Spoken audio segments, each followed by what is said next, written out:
Good morning, friends. Welcome to Newspaper Manthan.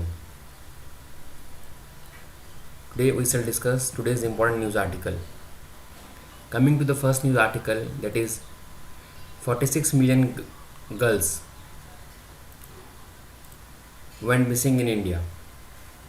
So this is a report by United Nations Population Fund, which says that 1 in 9 female girls or females below the age of 5 died due to postnatal sex selection. So we know that in India, people usually give priority to sons. That is, female feticide is one of the worst problems in India, and we also know that the child sex ratio is one of the worst in the world is in India. So this is a report relating to that by United Nations Population Fund. So the report says that 1 in 3 missing girls globally due to sex selection, both pre and postnatal, is from India. That is 46 million out of the total 142 million. And the title of the report is State of the World Population Report 2020. So ये report क्या कहता है कि India में because of sex selection and pre which is both pre and postnatal, इससे female foeticide बहुत बढ़ता है and because of that 46 million out of 142 million missing girls are from India. The figure shows that the number of missing women has more than doubled over the past 50 years, who were at 61 million in 1970. So जो 61 million का figure था 1970 में, वो अब बढ़कर 142 million हो गया है. So this is the decreasing number of women with increasing years. The report examines the issue of missing women by studying sex ratio imbalances at birth as a result of gender biased sex selection as well as excess female mortality due to deliberate neglect of girls because of a culture of son preference. So हमें पता है कि India में बहुत ज़्यादा बेटों को prefer किया जाता है. इवन वन जब बर्थ भी होता है तो सभी पेरेंट्स एक्सपेक्ट करते हैं कि उन्हें एक लड़का हो, ना कि लड़की, because there the Indian mentality is that there are a lot of expenses related to a girl, and one among them is the marriage expenses of a girl. So we Indians mostly prefer a son. So this is a long held taboo in India. Excess female mortality is the difference between observed and expected mortality of the girl child or avoidable death of girls during childhood. The report cites a 2014 study to state that India has the highest rate of excess female deaths at 13.5 per thousand female births. So there is a likelihood of death of 13.5 female per thousand female births, or 1 in 9 deaths of female below the age of 5 due to postnatal sex selection. So because of this growing popularity of technology related to sex selection, many parents are going for killing of their fetuses if they find that the fetus is of a girl. So this is a growing problem in India, and some of the states which are leading in this is Haryana and Rajasthan. So in these states we see a lot of girls being killed in the fetuses also.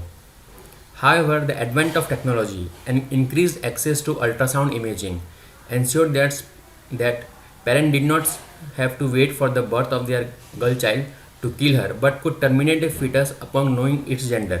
So हम क्या करते हैं, जब fetus ही रहता है तो हम, अगर हमें पता चलता है कि लड़की आने वाली है, तो पेरेंट्स यूजुअली उस fetus को ही गिरा देते हैं, उस fetus को ही किल कर देते हैं. This resulted in the number of girls missing due to female feticide exceeding those that were missing because of postnatal sex selection. So postnatal sex selection क्या होता है, अगर कोई बच्ची पैदा होती है तो यूजुअली उसे इतना केयर दिया नहीं जाता जितना कि एक लड़के को दिया जाता है. सो उससे क्या होता है कि उससे भी बहुत चांसेस बढ़ जाते हैं बच्ची के कमज़ोर होने के, जिससे कि उसका डेथ हो सकता है. According to estimates average over a 5-year period, there were 1.2 million missing female births at a global level. India had about 460,000 girls missing at birth each year. So these are some of the numbers related to the missing girls. These skewed numbers translate into long term shifts in the proportion of women. So इससे क्या होता है कि जो sex ratio है वो बहुत decline करता है, and the number of women as compare to the number of man वो सोसाइटी में बहुत कम हो जाता है, नंबर ऑफ वीमेन. सो जो प्रोपोर्शन होता है वो बहुत ही इम्बेलेंस होता है, आप देखेंगे तो. In same in this skewed numbers translate into long term shifts in the proportion of women and men in the population of some countries. So बहुत जगह क्या होता है, population imbalance हो जाता है. In many countries this results in a marriage squeeze as prospective grooms far outnumber prospective brides, which further results in human trafficking for marriage as well as child marriages. So जब number of females number of male से कम हो जाता है तो इससे क्या होता है कि सोसाइटी में इम्बैलेंस हो जाता है, तो मैरिज में बहुत प्रॉब्लम होता है, because the number of males far outweigh the numbers of female. So bride मिलना बहुत मुश्किल होता है. इससे क्या होता है, इससे there are certain problems related to that is human trafficking. इससे खास करके फीमेल्स का जो ट्रैफिकिंग होता है वो बहुत बढ़ जाता है, and for marriages as well as child marriages. So the government of India has taken various steps to counter this problem also. Like we have this in India PCPNDT Act 1994, in which determination of sex is a crime. Plus the government has also set up a nodal agency to regulate and remove e-advertisements on internet relating to preconception and prenatal determination of sex or sex selection. Moreover, Indian government has been providing financial support, and like it is also launching various campaigns. Beti Bachao Beti Padhao is one among them, and the Ministry of Child Development is also organizing various national capacity building programs with the involvement of various nodal officers in districts as well as blocks. Now, coming to the United Nations Population Fund, it is UN's Sexual and Reproductive Health Agency. It was formed in 1969 and its headquarters is in New York. Now, coming to the next news article, that is core industry outputs contracts for third month. So this is an important news from PLIMS perspective. It comes under the current affairs section as well as the economy part of the general studies. So there are 8 core industries in the index of industrial production. So what are those industries? What are those sectors? That is coal, crude oil, natural gas, refinery products, fertilizers, steel, cement and electricity.